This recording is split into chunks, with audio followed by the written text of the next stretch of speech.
जय शिवराय दोस्तों। तो आप बहुत लोगों ने मुझसे मतलब बोला था कि छत्रपति शिवाजी महाराज के बारे में हिंदी में कुछ बताओ। तो आज मैं बता रहा हूँ कि छत्रपति शिवाजी महाराज और औरंगजेब में अदावत कब से शुरू हुई थी और उसके बाद क्या हुआ था। अब आते हैं छत्रपति शिवाजी और औरंगजेब के अदावत पर। जब शाहजहां औरंगजेब दक्कन का सूबेदार था तभी उसकी शिवाजी महाराज से लड़ाई शुरू हुई थी। 1656 में बीजापुर के सुल्तान आदिल शाह की मौत के बाद औरंगजेब ने वहां आक्रमण कर दिया। शिवाजी महाराज ने इस दौरान औरंगजेब पर हमला बोल दिया था। अहमदनगर और रेसिन के दुर्ग पर भी शिवाजी महाराज ने धावा बोला। इस वजह से औरंगजेब और शिवाजी महाराज के बीच तनाव बढ़ गया था। हालांकि शाहजहां के कहने पर औरंगजेब ने बीजापुर से संधि की। शाहजहां के बीमार होने के बाद औरंगजेब ने उत्तर भारत का रुख किया।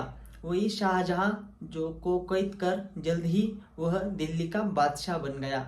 दक्षिण भारत में धीरे धीरे मराठा साम्राज्य शिवाजी महाराज के नेतृत्व में मजबूत होता गया।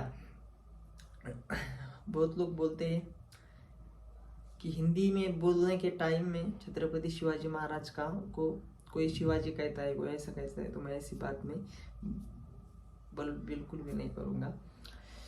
उत्तर भारत से ध्यान हटने के लिए बाद औरंगजेब ने एक बार फिर दक्षिण का रुख किया। वह शिवाजी महाराज की ताकत से वाकिफ था। उसने शिवाजी महाराज पर अंकुश के लिए अपने मामा शाइस्ता खां को दक्षिण को सूबेदार बनाया। 1.5 लाख की फौज के साथ शाइस्ता खां पूरा पहुंच गया। 3 साल तक यह मामला लूटपाट करता रहा, मतलब शाइस्ता लूटपाट करता रहा 3 साल तक। इसी दौरान शिवाजी महाराज ने एक दिन शाइस्ता खां पर हमला किया जिसमें उसकी 4 उंगलियां कट गई। उसके बेटे अबुल फतेह को भी मराठों ने मार गिराया। जब छत्रपति शिवाजी महाराज से औरंगजेब का नुकसान बढ़ता गया तो उसने संधि का प्रस्ताव भेजा। मतलब औरंगजेब ने छत्रपति शिवाजी महाराज को एक प्रस्ताव भेजा था जिसपे संधि का प्रस्ताव बोलते थे उसको।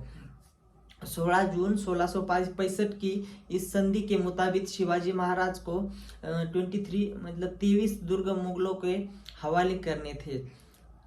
हमारे इधर किले बोलते हैं उसको। शिवाजी महाराज को इसके बाद आगरा के किले में बुलाया गया। जब वहाँ उचित सम्मान नहीं मिला तो छत्रपति शिवाजी महाराज ने भरे दरबार में नाराजगी जाहिर की। औरंगजेब ने इसके बाद शिवाजी महाराज को नजरबंद कर दिया था। औरंगजेब का इरादा छत्रपति शिवाजी महाराज का की हत्या का था, लेकिन उससे पहले ही छत्रपति शिवाजी महाराज ने चकमा दिया। 17 अगस्त 1666 को छत्रपति शिवाजी महाराज और संभाजी राजे किले से भागने में कामयाब रहे। 1668 में शिवाजी महाराज और मुगलों के बीच दूसरी बार संधि हुई। उसके बाद 1670 में छत्रपति शिवाजी महाराज ने मुगल सेना को सूरत के पास फिर शिकस्त दी। पुरंदर की संधि में जिन राज्यों को छत्रपति शिवाजी महाराज ने मुगलों को दिया था, 1674 आते आते उन इलाकों पर दोबारा शिवाजी महाराज का अधिकार हो गया था। काशी के ब्राह्मणों ने रायगढ़ के किले में सितंबर 1674 में छत्रपति शिवाजी महाराज का राज्याभिषेक करवाया था। इसके बाद उन्होंने हिंदवी स्वराज का ऐलान किया। विजयनगर के पतन के बाद दक्षिण में यह पहला हिंदू साम्राज्य था।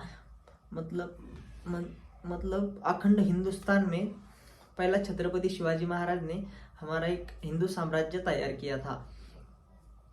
3 अप्रैल 1680 को निधन से पहले तक छत्रपति शिवाजी महाराज का साम्राज्य मुंबई के दक्षिण में कोंकण से लेकर पश्चिम में बेलगांव, धारवाड़ और मैसूर तक फैला हुआ था। औरंगजेब को चुनौती देने के साथ साथ छत्रपति शिवाजी महाराज ने अपने राज्य का विस्तार करते करते रहे। इतिहास में कहा जाता है कि छत्रपति शिवाजी महाराज की वजह से ही औरंगजेब की दक्षिण नीति फेल हो गई थी। यह भी दिलचस्प है कि छत्रपति शिवाजी महाराज की धरती पर ही औरंगजेब की मौत हुई थी। मारने के लिए आया था छत्रपति शिवाजी महाराज को और खुद ही मर गया था। अहमदनगर में 3 मार्च 1707 में औरंगजेब ने आखिरी सांसें ली थी। उसकी कब्र औरंगाबाद मतलब ये छत्रपति संभाजी नगर के करीब खुलताबाद में औरंगाबाद की कब्र है, वहीं पर मर गया, लेकिन पकड़ नहीं पाया। वो बहुत बोलता था तब, उदक्खन का चूहा ऐसा वैसा, लेकिन कभी भी हमारे छत्रपति शिवाजी महाराज ना उनके हाथ लगे ना कुछ हुआ। वो अभी का किस्सा मैंने आपको बताया था कि छत्रपति शिवाजी महाराज जब लाल किले पर गए थे तो उनको एक ऐसे नहीं क्या, वो छोटे छोटे लोग ऐसे उनको मुजरा बिजरा करेंगे, ऐसे लाइन में छत्रपति शिवाजी महाराज को उन्होंने खड़ा किया था, लेकिन पर दरबार में उनकी ही दरबार में जाकर उनको ही खड़सवाया था छत्रपति शिवाजी महाराज ने। ऐसा बहुत धुरंधर श्रीमंत योगी छत्रपति शिवाजी महाराज जी एक महान राजे थे, किंग ऑफ महाराष्ट्र जैसे बोलते हैं, तो हमारे छत्रपति शिवाजी महाराज का नाम ही सामने आता है। तो धन्यवाद मित्रांनो, आज के लिए इतना ही। मैं आज पहली बार हिंदी में वीडियो बना रहा था, तो चलो कुछ अच्छा हो गया होगा, ऐसे ही ये करता हूँ। तो धन्यवाद।